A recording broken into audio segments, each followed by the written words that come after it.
আসসালামু আলাইকুম সবাইকে শুভ দুপুর। সবাই কেমন আছেন? তো আজকে আমি দুপুরে রান্না শুরু করে দিলাম। এই যে এখানে আমি মুগের ডাল, মসুরের ডাল এবং চনার ডাল মিক্স করে রান্না করব ঝিঙ্গা দিয়ে। তো এখানে দেখতে পাচ্ছেন এই যে ঝিঙ্গা আমি নিয়ে নিয়েছি, এগুলা কেটে নিব।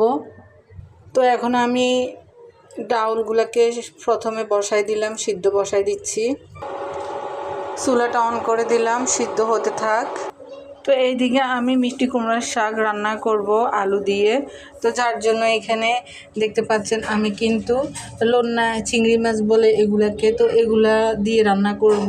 আর দুইটা চিংড়ি মাছ বড় সাইজে নিয়েছি, এগুলা কায়দার জন্য আলাদা করে, মানে কায়দার জন্য শাকের সাথে দিয়ে দিব ও বড় এই দুইটা। তো এখন আমি সবজিটা কেটে নিব। এখানে ডাল হতে থাক সিদ্ধ। তারপরে আমি এখন ঝিঙ্গাগুলো কেটে নেব, ঝিঙ্গা দিয়ে ডাল দিয়ে রান্না করব। আর এদিকে কিন্তু রাইস কুকারে ভাত হচ্ছে সুন্দরভাবে। ডাউলগুলো সিদ্ধ হওয়ার পর আমি মশলা দিয়ে কষিয়ে নিয়েছি। এখন আমি ঝিঙ্গাগুলো দিয়ে দিব। বিসমিল্লাহ।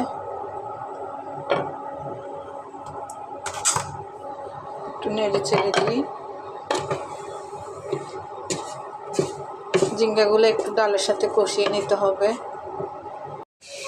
তো আমি শাক রান্নার জন্য এখানে চিংড়ি মাছগুলোও কষিয়ে নিচ্ছি। আমি আলাদা করে চিংড়িগুলোকে কষিয়ে নিলাম। এখন আমি আবার পানি দিয়ে দিব একটু। এখন আমি এখানে আলুগুলো দিয়ে দিব। তারপরে হালকা করে আলুগুলো কষিয়ে আমি শাকগুলো দিয়ে দিব। একটু ভালোভাবে আলুগুলোকে নেড়ে দিচ্ছি। তারপরে এগুলোকে ঢাকনা দিয়ে দিব।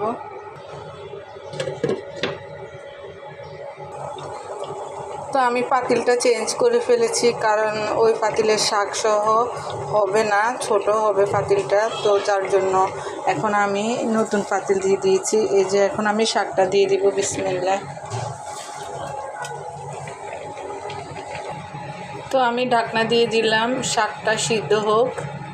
এদিকে কিন্তু ভাতও হয়ে গিয়েছে। তারপরে হচ্ছে ডাল দিয়ে ঝিঙ্গা রান্নাও কমপ্লিট। এখন ভাগার দেওয়ার পালা। তো শাকটা হয়ে যাক, তারপর আমি দুইটাই ভাগার দিয়ে দিব। শাক রান্না হয়ে গিয়েছে, ধোঁয়া উঠতেছে। কালারটা কিন্তু অনেক সবুজ দেখা যাচ্ছে। শাকগুলা